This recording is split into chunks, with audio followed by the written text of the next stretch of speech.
Mister perfect extra gold திருமணமான அனைத்து ஆண்களுக்கும் ஒரே தீர்வு. வயதான பலகினமா, சுகர் பலகினமா, இனி கவலை வேண்டாம்.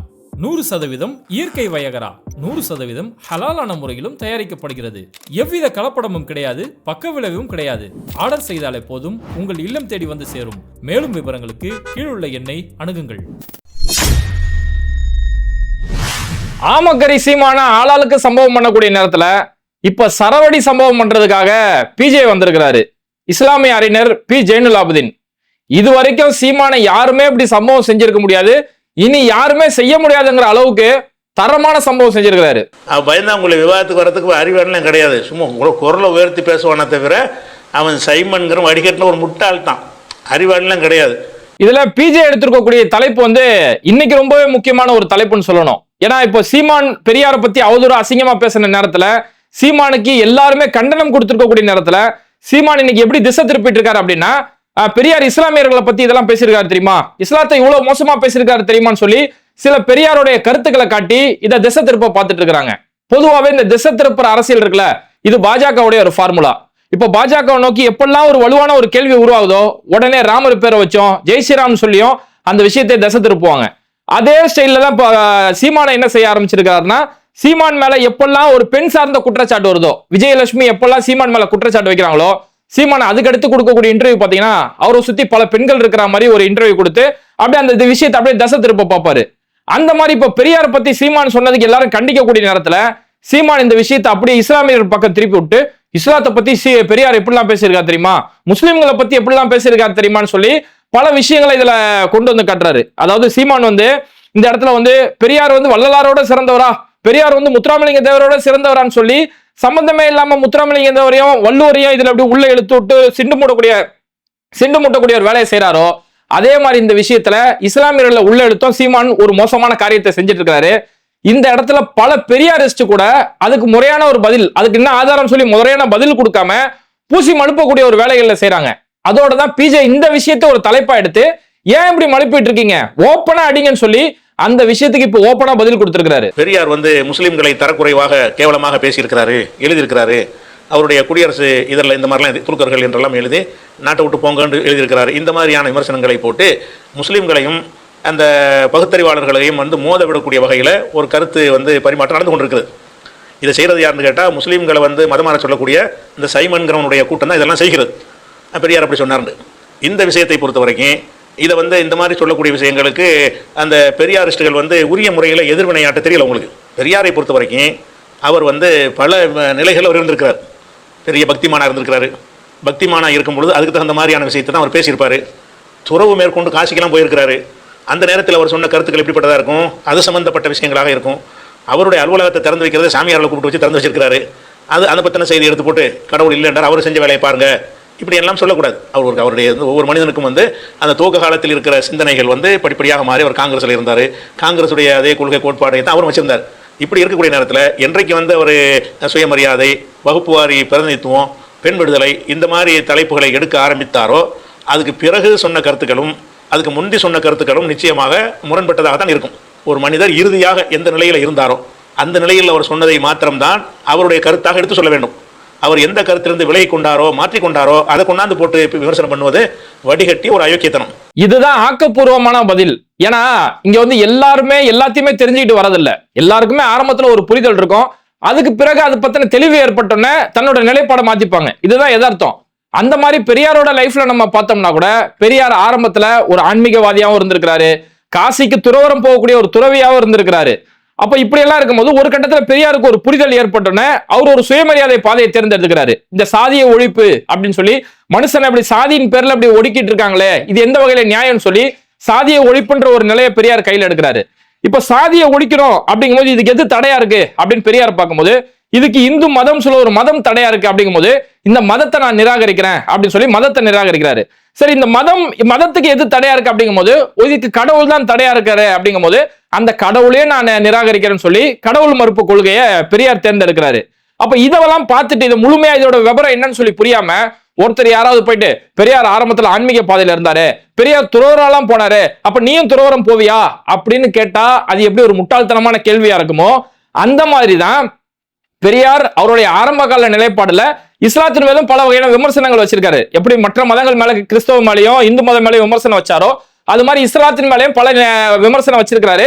பிற்காலத்துல தன்னோட நிலைப்பாடை மாத்துறாரு. இப்போ பெரியாரோட பார்த்தோம்னா இஸ்லாமிய மேடைகள்லயே வந்து இஸ்லாமியர்கள் மேல இருக்கக்கூடிய விமர்சனங்கள் முன் வச்சிருக்காரு. பெரியாருக்கு புர்காவுடைய விஷயத்துல அவருக்கு உடன்பாடு கிடையாது. புர்கா வந்து பெண்களை அடிமைப்படுத்துறீங்க அப்படின்னு சொல்லி இருக்கிறாரு. இஸ்லாமியர்கள் கிட்ட சில மூட பழக்கங்கள் இருக்கு அப்படின்னு சொல்லி இஸ்லாத்துல மூட பழக்கம் அப்படிங்கிற மாதிரி எல்லாம் பேசினாரு. அதுக்கப்புறம் பெரியாருக்கு ஒரு புரிதல் ஏற்படுது. இஸ்லாமியர்கள் ஏன்னா இங்க இருக்கக்கூடிய இஸ்லாமியர்களுக்கு டைரக்டா முழுமையான இஸ்லாமியங்களுக்கு வந்து சேரல. இவங்க பல மதங்களை ஃபாலோ பண்ணிட்டு இருந்த மக்கள். அதுக்கப்புறம் தான் இஸ்லாத்தை இவங்களோட வாழ்வியல தேர்ந்தெடுக்கிறாங்க. அதனால இஸ்லாத்துல எந்த ஒரு மூட நம்பிக்கை இல்ல. இஸ்லாத்தை முழுமையா புரியாத சில இஸ்லாமியர்கள் கிட்ட மட்டும்தான் அந்த மூட பழக்கங்கள் இருக்குது அப்படின்னு சொல்லி இஸ்லாம் சம்பந்தமான புரிதல் பெரியாருக்கு பிற்காலத்தில் ஏற்படுது. அதனாலதான் பெரியார் என்ன சொன்னார்னா, நான் எவ்வளவு கஷ்டப்பட்டு இங்க ஜாதியை ஒழிக்கணும்னு கத்துக்கிட்டு இருக்கேன். இந்த ஜாதியை ஒழிக்கிறதுக்கு, இந்த இன பாகுபாடை ஒழிக்கிறதுக்கு இன இழிவு நீங்க இஸ்லாம் ஒன்றே நன்மருந்து, நீங்க இஸ்லாத்தை ஏத்துக்கோங்கன்னு சொல்லி பல பேர் இஸ்லாத்தை ஏற்கிறதுக்கு பெரியார் காரணமா இருந்தாரு. அப்ப பெரியார் சொல்லக்கூடிய ஒரு காரணமா சொல்லுவாரு, ஒருத்தர் 5 மணிக்கு இஸ்லாத்தை ஏத்தானா 5:05க்கு அவனை விட்டு தீண்டாம விலகி போயிடும். இந்த மாதிரி உலகத்துல எங்கேயுமே தீண்டாம விலகி போவாது. நீ இப்ப இஸ்லாத்தை ஏத்துனா நீ பிறப்பால அவனை நீ சமன்ற அந்தஸ்துக்கு நீங்க போயிருவீங்க அப்படின்னு சொல்லி பல பேர் இஸ்லாத்தை ஏற்கிறதுக்கு பெரியார் காரணமா இருந்தாரு. ஒரு தடவை ஒரு மீலாது விழா நிகழ்ச்சி, அந்த நிகழ்ச்சியில பெரியார் வந்து சீஃப் கெஸ்டாக கலந்துக்கிறாரு. பெரியார் இஸ்லாத்தின் மேல வெறுப்பா இருந்தாருன்னா மீலாது விழா நிகழ்ச்சியில கலந்துக்க மாட்டாரு. அதை முதல் இந்த சீமானோட சங்கிகளும் புரிஞ்சுக்கணும். தமிழ்நாட்டுல இஸ்லாமியர்களுக்கு பிறகு நபிகள் நாயகத்துக்கு விழா எடுத்து இப்படி பாராட்டி பேசின ஒரு தலைவர் அப்படின்னா அது பெரியார் தான். அப்படி மீலாது விழா ஃபங்க்ஷன்ல பெரியார் கலந்துக்கக்கூடிய நேரத்துல அங்க பெரியார் பல விஷயங்களை பேசும்போது அவருக்கு நோம்பு கஞ்சி கொடுக்குறாங்க. அப்ப அந்த நோம்பு கஞ்சியை குடிக்கும் போது பெரியாரை பொறுத்த வரைக்கும் அவருக்கு மீசை தாடி எல்லாம் ஒன்னாவே சேர்ந்துதான் இருக்கும். அப்ப நோம்பு கஞ்சி கொடுக்கும்போது அந்த மீசையில எல்லாம் நோம்பு கஞ்சி ஒட்டிக்கிருச்சு. அப்ப அங்க மேடையில இருந்த சில இஸ்லாமியர்கள் என்ன சொல்றாங்க அப்படின்னா, இப்படி எல்லாம் ஒட்டிக்க கூடாதுங்கிறதாலதான் நபிகள் நாயகம் சொல்லியிருக்காங்க, மீசையை கத்தறியுங்கள் தாடியை வளருங்கள் அப்படின்னு நபிகள் நாயகம் சொன்னாங்க. இது மூலியமா இந்த மீசையில உணவுப்பட்டு உள்ள போச்சுன்னா அது உடம்புக்கு தான் கேடா இருக்கும். ஏன்னா மூச்சு காத்து படுறதால அது உடலுக்கு தான் கேடா இருக்கும். இதனாலதான் மீசையை கத்தரிக்க சொல்லி நபிகள் நாயகம் சொல்லியிருக்காங்க அப்படின்னு சொன்னோன்னே பெரியார் அதை பார்த்து ஆச்சரியப்பட்டு சொல்றாரு, இந்த மைரோ விஷயத்த கூடமா நபிகள் நாயகம் சொல்லியிருக்காங்க, இந்த அளவுக்கு ஒவ்வொரு விஷயத்த நுணுக்கமாக சொல்லியிருக்கிறாங்கன்னு சொல்லி அந்த இடத்துல சிலாகிச்சு பேசியிருக்காரு பெரியார். எவ்வளவு ஏங்க, மகாத்மா காந்தி படுகொலை செய்யப்பட்ட நேரம். அப்ப ஆரம்பத்துல இந்த படுகொலை எப்படி ஒரு செய்தி ஸ்ப்ரெட் ஆச்சு அப்படின்னா, காந்தியை சுட்டது முகமது இஸ்மாயில் தான் காந்தியை சுட்டுட்டாரு அப்படின்னு சொல்லி ஆரம்பத்துல இது இஸ்லாமியர்கள் மேல ஒரு பழி போடப்பட்டுச்சு. அப்போ இந்த மாதிரி பழி போடக்கூடிய நேரத்துல அங்க ஜவஹர்லால் நேரு என்ன செஞ்சாருன்னா, அந்த கேஸை கரெக்டா விசாரிச்சு காந்தி இறந்து விட்டார், காந்தியை கொன்றது இஸ்லாமியன் கிடையாது, காந்தியை கொன்றது நாதுராம் கோட்சே எனக்கூடிய இந்து தான் காந்தியை கொன்றான்னு சொல்லி அங்க உண்மையை தெளிவுபடுத்தினது ஜவஹர்லால் நேருக்கு அங்க மிகப்பெரிய ஒரு பங்கு இருக்குது. அந்த மாதிரி அந்த வதந்திகள் பல இடங்கள்ல பரவுனதால இஸ்லாமியர்கள் மேல தாக்குதல் நடத்தக்கூடிய அளவுக்கு 1948 இந்த சம்பவம் நடந்துச்சு. அந்த மாதிரி ஈரோடு திருச்சி மாதிரியான பல பகுதிகளில் இஸ்லாமியர்கள் மேல தாக்குதல் நடத்தக்கூடிய அளவுக்கு இந்த பாய்ங்கெல்லாம் காந்தியை கொன்னுட்டாங்க அப்படின்னு சொல்லி சில வதந்திகள்னால சில பிரச்சனைகள் ஏற்பட பார்த்துச்சு. அப்போ இங்க தமிழ்நாட்டில் அப்பேற்பட்ட பிரச்சனை வராம இருக்கிறது காரணமே பெரியார் தான். பெரியார் அன்னைக்கு திருச்சியில இருக்கிறாரு. திருச்சியில ரேடியோல பெரியார் உடனே ஸ்பாட்ல போய் ரேடியோல போய் பேசுறாரு, மகாத்மா காந்தி கொல்லப்பட்டுட்டாரு, மகாத்மா காந்தியை கொன்னது முஸ்லீம் கிடையாது, யாருக்காக இந்த காந்தி இவ்வளவு நாளா குரல் கொடுத்துட்டாரோ அந்த இனத்தை சேர்ந்த இந்து மதத்தை சேர்ந்த நாதுராம் கோட்சே தான் காந்தியை கொண்டு இருக்கிறான் அப்படின்னு சொல்லி அதுக்கு பின்னாடி இருக்கக்கூடிய அந்த RSS உடைய சித்தாந்தங்களை பத்தி பெரியார் ரொம்ப தெளிவா விளக்கி பேசி ரேடியோல அன்னைக்கே பேசினாரு. இப்படி இஸ்லாமியர்களோட பல வகையில பெரியார் ரொம்ப நட்பா இருந்துதான் இன இழிவு நீங்க இஸ்லாம் ஒன்றே நன்மருந்து அப்படின்னு சொல்லி இருக்கிறாரு.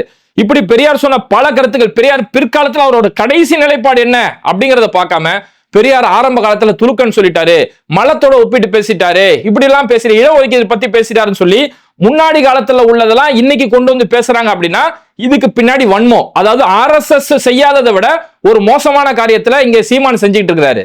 எல்லாருக்குமே இந்த மாதிரி 2 நிலை 3 நிலை எல்லாம் இருக்குமே. அதுவும் நீண்ட காலம் 95-100 வருஷத்துக்கு நெருக்கமா அவர் வாழ்ந்திருக்கிறார். அப்படி இருக்கும்போது அதில் பல காலகட்டங்களை கடந்து வரும்போது பலவித கருத்துக்கள் அவர்கிட்ட வந்திருக்கு. ஆனால் இந்த சைமன் வந்து 10 வருஷத்துல 40 கருத்து மாற்றி மாற்றி பேசியிருக்கான். இவங்க என்ன செய்யறாங்க, 10 வருஷத்துல மாற்றி பேசுறது இருக்க இந்த மாதிரியான வேலை அவர் செஞ்சது கிடையாது. அவர் ஒரு நிலையில் இருக்கும்போது நினைஞ்சாரு அந்த எந்த நிலையில் இருக்கிறாரோ அந்த நிலையில் அந்த உறுதியாக சொல்லுவார். அப்போ பெரியாரை பொறுத்த வரைக்கும் அவர் வந்து பிற்போக்கான சில கருத்துக்கள் சொன்னதாக எடுத்து வைக்கிறாங்கல்ல, அதுகள் எல்லாமே வந்து அந்த நிலை வந்து ஒரு காலத்தில் உள்ளது, ஒரு நிலையில் இருந்தார். இறுதி வரைக்கும் அந்த முஸ்லீம்களுடைய அந்த எதிர்ப்பு நிலையில் அவர் இருந்தாரான்னு கேட்டால் இல்லை. இன்னும் சொல்ல போனால் பல சகோதரர்கள் தீண்டாமையிலிருந்து விடுபட வேண்டுமாக இருந்தால் நீங்கள் இஸ்லாத்துக்கு போயிருங்க. அவருடைய இறுதி உரையில் வருது, ஏன்னா இழிவு நீங்கள் இஸ்லாமே நன்மருந்துன்னு உரையாற்றி இருக்கிறார். அந்த உரை வந்து புத்தகமாக கூட வெளியிடப்பட்டிருந்தது. அப்படி அளவுக்கு முஸ்லீம்களுடைய எல்லாம் இஸ்லாத்துக்கு போய் சேருங்க, காலையில் வந்து தீண்டத்தகாத இருந்தாலும் சாயந்தரத்துக்கு வந்து உயர்ந்த ஜாதியாக மாறிடுறான் என்றெல்லாம் இஸ்லாத்தை பற்றி சிலாகித்து சொன்னவர் தான். அதனால் இஸ்லாமியர்களுக்கு இஸ்லாத்துக்கும் அவர் எதிராக இறுதி கட்டத்தில் எது அவருடைய இறுதியான நிலைப்பாடு அப்போ அப்படி இருக்கலை. அதுக்கு முன்னாடி இருந்தார், ஒரு கட்டத்தில் இருந்தார், எல்லாருமே இப்படி பல மாதிரி இருந்திருக்கிறார்கள். அதனால பெரியாரை பற்றி இந்த மாதிரி நீங்கள் பேசினாங்கன்னா இதுக்கு இந்த பெரியாரிஸ்டுகள் போட்டு அதை போட்டு நியாயப்படுத்திக்கிட்டு தவறான சில கருத்துக்களை சொல்லியிருப்பார்ல, அதை போட்டு மழுப்பிக்கிட்டு பதில் சொல்ல எதுக்கு தயங்குறீங்க? நீங்கள் எல்லாருக்கும் இருக்குமே. இதுதாங்க ஹைலைட்டான பாயிண்ட். என்ன சொல்லணும், கட்சி ஆரம்பிச்ச அந்த 10-15 வருஷத்துக்குள்ள 40 வகையில தன்னோட நிலைமாட்டை மாத்தி கொண்ட ஒரு ஆளு தான் சீமான். ஏன்னா திடீர்னு அந்நியனா இருப்பாரு, அப்புறம் அம்பியனா மாறுவாரு, அதுக்கப்புறம் ரெமோவா மாறக்கூடிய அளவுக்கு இப்படி ஒரு நாளைக்கு ஒரு பேச்சு, ஒரு நாளைக்கு ஒரு நிலைப்பாடு எடுக்கக்கூடிய ஒரு நபர் சீமான். இந்த மாதிரி ஒன்னும் பெரியார் இல்லைன்னு சொல்லி பிஜே அந்த இடத்துல ரொம்ப ஸ்ட்ராங்கா தெளிவுபடுத்தி இருக்கிறாரு. ஏன்னா இன்னைக்கு தொடர்ந்து இந்த சோசியல் மீடியாவில் பார்த்தோம்னா நாம் தமிழரை சேர்ந்தவங்க என்ன செய்யறாங்கன்னா, குறிப்பா அந்த கட்சியில இருக்கக்கூடிய இஸ்லாமியர்களா இருக்கக்கூடியவங்க, ஒரு ஹிஜாபு போட்டிருக்கக்கூடியவங்க அல்லது இஸ்லாமிய பெயர் வச்சிருக்கக்கூடிய சிலர், அவங்க எல்லாம் பாத்தீங்கன்னா போய் முருக வழிபாடு எல்லாம் செஞ்சுப்பாங்க, ஆனா தன்னை இஸ்லாமியன்னு வேற சொல்லிப்பாங்க. அது மாதிரியான நபர்கள் ஒரு சிலர் வந்து உட்காந்துக்கிட்டு பெரியார் முஸ்லிம்களை பத்தி அப்படி சொன்னாரு இப்படி சொன்னாரு சொல்லி அந்த பழைய விஷயங்களை வச்சுக்கிட்டு இப்போ வந்து இதை வந்து அப்படியே இஸ்லாமியர்கள் பக்கம் திசை திருப்பிட்டு இருக்காங்க. இதுக்கு பல பெரியாரிஸ்டுகள் கூட இதுக்கு முறையான பதில் கொடுக்காம அப்படி லேசா அப்படி அதை கண்டுக்காமலே போயிட்டு இருக்கக்கூடிய நேரத்துல பிஜே ரொம்ப தெளிவா அதுக்கு என்ன விளக்கம் அப்படிங்கறத கொடுத்துட்டு படிங்கப்பா, இந்த மாதிரி இன இடைவிடுங்க இஸ்லாம் ஒன்றிய நண்பர்னு புத்தகம் இருக்கு, அதெல்லாம் படிங்கன்னு சொல்லி ரொம்ப அழகா அவங்களுக்கான ஒரு ஆக்கப்பூர்வமான வழியை சொல்றாரு. அதே மாதிரி ஒரு முக்கியமான புத்தகம் பார்த்தோம்னா, முன்னாள் பெரியாரிஸ்டா இருந்த பல வருடங்கள் நாத்திகர்களா இருந்த பெரியார்தாசன், அவர் பிற்காலத்துல இஸ்லாத்தை ஏற்கிறாரு. இஸ்லாத்தை ஏற்றதுக்கு பிறகு பெரியாருக்கு இஸ்லாத்துக்கு என்ன தொடர்பு இருந்தது அப்படின்னு சொல்லி ஒரு புத்தகம் எழுதினாரு. பெரியார் இஸ்லாத்தை ஏற்றாரா எதிர்த்தாரா அப்படின்னு சொல்லக்கூடிய ஒரு அழகான புத்தகம். கண்டிப்பா அந்த வீடியோ பார்க்கக்கூடிய நண்பர்கள் நீங்க எந்த மத நம்பிக்கையில இருந்தாலும், உங்களுக்கு மத நம்பிக்கையே இல்லைனாலும் கண்டிப்பா அந்த புத்தகத்தை அவசியமா வாங்கி படிங்க. பெரியார் இஸ்லாத்தை ஏற்றாரா எதிர்த்தாரான்னு சொல்லிட்டு பெரியார் தாசன் எழுதின புத்தகம் ரொம்ப அருமையான ஒரு புத்தகம். கண்டிப்பா அந்த புத்தகத்தை வாங்க. குறிப்பா சீமானும் சீமானுடைய தம்பிகளும் அந்த புத்தகத்தை வாங்கி படிங்க. அப்படி படிக்காததால நிலையான வரலாறுகளை என்னன்னு படிக்காததாலதான் இப்படி சீமான் மாதிரி நரம்பு புடைக்க மேடையில பேசணும்னு இதெல்லாம் உண்மை நம்பி போறீங்க. அதுக்கடுத்து ஒரு கட்டத்துல தெளிவு ஏற்பட்டோன்னு உங்களோட இளமை உங்களோட உழைப்பு எல்லாம் போனதுக்கு அப்புறம் ஐயோ சீமான் இவ்வளவு பெரிய புழுகு முட்டை அப்படிங்கிறது பிற்காலத்துல தெரியுது உங்களுக்கு. அதனாலதான் விஷயம் என்னன்னு சொல்லி படிங்க. இதுல ஒரு முக்கியமான விஷயம் என்னன்னா, பிஜே வந்து இன்னைக்கு சீமானை பத்தி பேசுறாருல, இது ஏதோ இன்னைக்கு பேசல, இவர் பல வருஷமாவே சீமான் வந்து எப்பேற்பட்ட ஒரு ஆளு, சீமானோட பின்புலம் என்னன்னு ரொம்ப நாளாவே அம்பலப்படுத்திக்கிட்டு இருக்கிறாரு.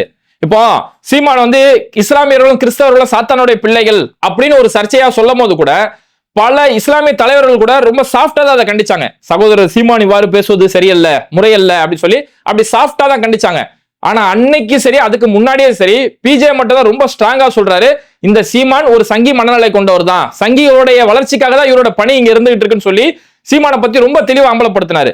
ஏன்னா சீமான் வந்து பெரியார் வந்து தமிழர் கிடையாது, வைகோ வந்து தமிழர் கிடையாது, இப்படி பல பேரை தமிழர் இல்லைன்னு சொல்லும் போது அப்பவே பிஜே சொன்னாரு, ஏப்பா சீமான் நீயே தமிழன் கிடையாது, உன் உண்மையான பேரை சைமன், உங்க அப்பா ஒரு மலையாளி அப்படின்னு சொல்லி இப்படி பல விஷயங்களை சீமானோட பின்புலத்தை பல வருஷமாவே பிஜே வந்து ரொம்ப விளக்கமா ரொம்ப தெளிவாவே ரொம்ப வருஷமா சொல்லிட்டு இருக்காரு.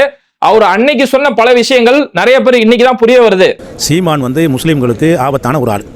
ஏன்னு கேட்டால் எல்லாரும் கட்சி நடத்துகிறாங்க, இவர் வந்து மதம் நடத்துறாரு. தமிழம்னு ஒரு மதத்தை உருவாக்கியிருக்கிறார். அதை பகிரங்கமாக வீடியோவில் பேசியிருக்கிறார். அந்த வீடியோலாம் நிறைய வைரலாக வந்துச்சு. என்ன பேசுகிறாருன்னு கேட்டால், முகமது நபி எப்படி இஸ்லாத்தை தோற்றுவித்தாரோ, இயேசுநாதர் எப்படி கிறிஸ்தவ தோற்றுவித்தாரோ, புத்தர் எப்படி பௌத்தத்தை தோற்றுவித்தாரோ, அது மாதிரி நான் தோற்றுவிக்கிற ஒரு மதம் தமிழம் என்று சொல்கிறார். அப்போ ஒரு மதத்தில் ஒருத்தர் சேர சொல்லிட்டாருன்னா முஸ்லீம் இருக்க முடியாது. ஒரு முஸ்லீம் போய் தமிழமில் சேர்ந்தால் முஸ்லீம் இருக்க மாட்டார். ஒரு கிறிஸ்தவர் போய் தமிழமில் சேர்ந்தாருன்னா ஒருத்தர் 2 மதம் இருக்க முடியாது, 2 கட்சி இருக்க முடியாது. அப்போ இவர் என்ன செய்கிறாருன்னா தமிழ் ஒரு மதம் டிக்ளேர் பண்ணுறாரு. அது மாதிரி உங்களுக்கெல்லாம் குர்ஆன் பைபிள் வேதமாக இருக்கிற மாதிரி எங்களுக்கு வேதம் திருக்குறள் வேதம்ங்கிறாரு. திருக்குறளை வள்ளுவரை வேதம்னு சொல்லலை, இவர் வேதம்ங்கிறாரு. உண்மையாவே பிஜே சொல்ற மாதிரி சீமான் வந்து கட்சி நடத்தல, அவர் உண்மையால மதம் தான் நடத்திட்டு இருக்காரு. அதனாலதான் பல பேர் நீங்க தாய் மதம் திரும்பணும், செக்குல இருந்து என்னைக்கு திரும்புறாம நீங்க எல்லாம் தாய் மதத்தை நோக்கி திரும்பணும், சைவ வழிபாட்டை நோக்கி திரும்பணும் சொல்லி ஒரு மத முயற்சி தான் சீமான் இங்க தொடர்ந்து செஞ்சுட்டு இருக்காரு. அதனாலதான் பாருங்க சீமானுக்கு சப்போர்ட் பண்றதெல்லாம் இங்க யாரு பாருங்க, எச் ராஜா சீமானுக்கு சப்போர்ட் பண்ணிட்டு இருக்காரு. அண்ணாமலை வந்து சீமானுக்கு ஆதாரத்தை நான் கொண்டு வரேன்னு சொல்லி அண்ணாமலை சப்போர்ட் பண்ணிட்டு இருக்காரு. மாரிதாஸ் சீமான சப்போர்ட் பண்ணிட்டு இருக்காரு. தமிழிசை சவுந்தரராஜன் சீமான் வந்து எங்களோட டீம் பார்ட்னர் அப்படின்னு சொல்லி சொல்றாங்க. அப்ப இவங்க எல்லாம் சப்போர்ட் பாண்டே டெய்லி சீமான் எப்படியாப்பட்ட ஒரு பேச்சாளர் தெரியுமா, சீமான் எப்படியாப்பட்ட வளர்றாரு தெரியுமான்னு சொல்லி பாண்டே ஒரு பக்கம் சப்போர்ட் பண்றாரு. பதிலுக்கு சீமான் என்ன செய்யறாருன்னு பார்த்தோம்னா, பாண்டே மிகப்பெரிய ஒரு அறிஞர் அப்படின்னு சொல்லி பாண்டே வந்து பெரிய ஒரு அறிவாளி, பிரசாந்த் கிஷோரோட பாண்டே தான் அறிவாளி அப்படின்னு சொல்லி சீமான் இங்க பேசுறாரு. எச் ராஜா மிகப்பெரிய பேரறிஞர் அப்படின்னு சொல்லி எச் ராஜாவுக்கு பேரறிஞர் பட்டம் எல்லாம் கொடுக்குறாரு. ஏன் மாரிதாஸ் ஒரு போர்டை வச்சுக்கிட்டு எவ்வளவு மோசமான அவதூறு கருத்துக்களை பேசுவார் நம்ம எல்லாருக்குமே தெரியும்.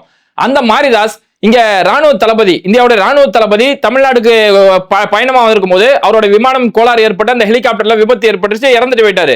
அப்ப மாரிதாஸ் இதுக்கு தமிழ்நாடு அரசு தான் காரணம், திமுக தான் காரணம் சொல்லி ஒரு அவதார கருத்து சொன்னதால மாரிதாஸ் கைது செய்யப்பட்டாரு.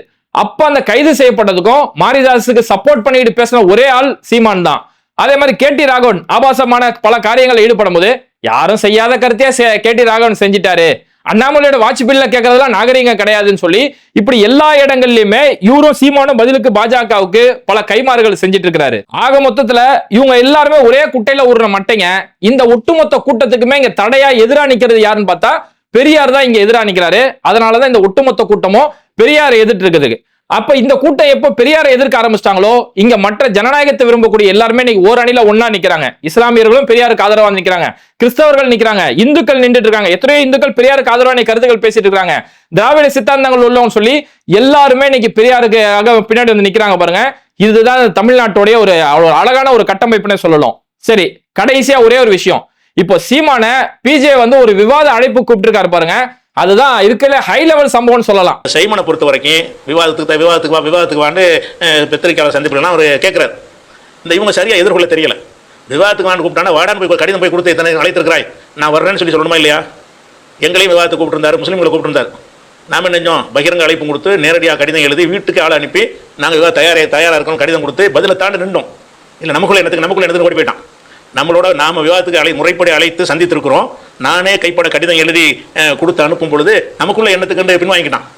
பயந்து அவங்களை விவாதத்துக்கு வரதுக்கு அறிவாளெலாம் கிடையாது. சும்மா குரலை உயர்த்தி பேசுவானே தவிர அவன் சைமன்கிற வடிகட்ட ஒரு முட்டாள்தான், அறிவாளெலாம் கிடையாது. மடத்தனமா என்ன செய்வானா எதையும் நியாயப்படுத்தி பேசக்கூடிய அந்த தில்லு முள்ளு பண்ணக்கூடிய திருதாளம் பண்ணக்கூடிய ஒரு திறமை தான் இருக்கே தவிர விவாதத்தில் வந்து என்ன செய்ய முடியாது. அந்த அளவில் ஒன்றுமே செய்ய முடியாது. எந்த தரப்பு எந்த குரூப் அந்த விவாதத்துக்கு அழைச்சாலும் அந்த விவாதத்தில் விரும்பினீர்கள் என்றால் நானும் ஒரு பங்காளியாக இருப்பேன். விளங்குதா? சீமானை பற்றி அக்குவர் ஆணிவாராக நம்ம இடத்துல தகவல்கள் இருக்குது. அவங்களுடைய எல்லா வாதங்களுக்கு எந்த குரூப் நீங்கள் விவாதத்துக்கு அழைச்சாலும் நீங்கள் என்னையும் நீங்கள் துணைக்கு அழைச்சிக்கலாம். ஒழிக்கப்பட வேண்டிய பிஜேபியை விட ஒழிக்கப்பட வேண்டிய மோசமான ஒரு சாத்தான் யாரு? இந்த சைமன்கிறவன் தான். இதுதான் சரியான சம்பவம். சீமானை வந்து விவாதத்துக்கு கூப்பிடுங்க. நான் ஏற்கனவே விவாதத்துக்கு கூப்பிட்டேன், என்கிட்ட விவாதத்துக்கு வரமாட்டாரு. பெரியாரசு நீங்க தைரியமா ஒரு விவாதத்துக்கு கூப்பிடுங்க. அவர்கிட்ட ஒரு சரக்கம் கிடையாது, நீங்க தைரியமா விவாதத்துக்கு கூப்பிடுங்க. அப்படி நீங்க பெரியாரசு யார் நீங்க விவாதத்துக்கு கூப்பிட்டாலும் உங்களுடைய சார்பில் வேணும்னா சொல்லுங்க, உங்களுடைய சார்பில் நானும் வந்து கலந்துக்கிறேன். சீமானை பத்தின பல ஆதாரங்கள் என்கிட்ட இருக்குது. நான் அம்பலப்படுத்துறதுக்கு ஆதாரத்தோட சீமானை அம்பலப்படுத்துறதுக்கு நான் தயாரா இருக்கிறேன்னு சொல்லி பிஜே ஒரு அழைப்பு கொடுத்திருக்காரு பாருங்க. இதுதான் இருக்கலே உச்சபட்ச சம்பவம்னு நம்ம சொல்லலாம். இதே மாதிரிதான் கணேசன் சீமான பாக்ஸிங் கூப்பிட்டாரு. வீரலட்சுமி அவங்களோட கணவர் பாக்ஸிங் கூப்பிட்டாரு. அன்னைக்கு சீமான் நான் வர பாக்ஸிங் வர அப்படி இப்படின்னு சொல்லிட்டு ஒரு கட்டத்துல சீமான் ஓடி போயிட்டாரு. அப்ப இந்த விவாதத்துக்காச்சும் சீமான் வருவாரா வரமாட்டாரா அப்படின்னு சொல்லி இப்ப பெரிய அளவுல பேசப்படுது. ஆனா ஒரு சீமான் கிட்ட நான் சொல்லக்கூடிய ஒரே ஒரு கோரிக்கை என்ன தெரியுமா? அண்ணே சீமான் அண்ணே, இந்த மாதிரி விவாதத்துக்கு கூப்பிடுறாங்களே, நம்மளும் வேகமா போய் கலந்துக்கலாமே அப்படின்னு சொல்லிட்டு பிஜே இருக்க பக்கம் மட்டும் தயவு செஞ்சு விவாதத்துக்கு போயிடாருண்ணே. பிஜே யாரு? அவர் இதுக்கு முன்னாடி எங்கெல்லாம் விவாதம் பண்ணியிருக்கிறாரு, அவரு கூட விவாதம் பண்ணவங்களா என்ன ஆயிருக்காங்கன்னு சொல்லி கொஞ்சம் அவருடைய வரலாறு கொஞ்சம் திரும்பி பார்த்துட்டு அதுக்கப்புறமா நீ விவாதத்துக்கு போலாமா வேணாமான்னு சொல்லி முடிவு எடுத்துக்கோனேன். ஏன்னா பிஜே கூட வந்து ஆதாரங்களோட விவாதத்துக்கு வந்தவங்களே பல பேர் சேதாரமாய் தான் திரும்பி இருக்கிறாங்க. நீ ஆமக்குறி எடுத்துட்டு போய் அங்க போய் விவாதத்துக்கு பண்ணா அதை ஆஃப் பாயில் பண்ணி விட்டுருவாரு. அதனால தயவு செஞ்சு உன் நல்லதுக்கு சொல்றேன், பிஜே இருக்க பக்கம் நீ கண்டிப்பா விவாதத்துக்கு போயிடாதன. ஏன்னா அவர் வந்து ஆட்டோ ஓட்டுற மாணிக்கம் கிடையாது, அவர் அந்த காலத்து பாஷா. இது மாதிரி வீடியோக்களை தொடர்ந்து பார்க்கிறதுக்கு மறக்காம பேட்டை டிவியை சப்ஸ்கிரைப் பண்ணிட்டு இந்த வீடியோக்களை உங்க நண்பர்களுக்கு அதிகமா ஷேர் செய்யுங்க. இணைந்திருப்போம்.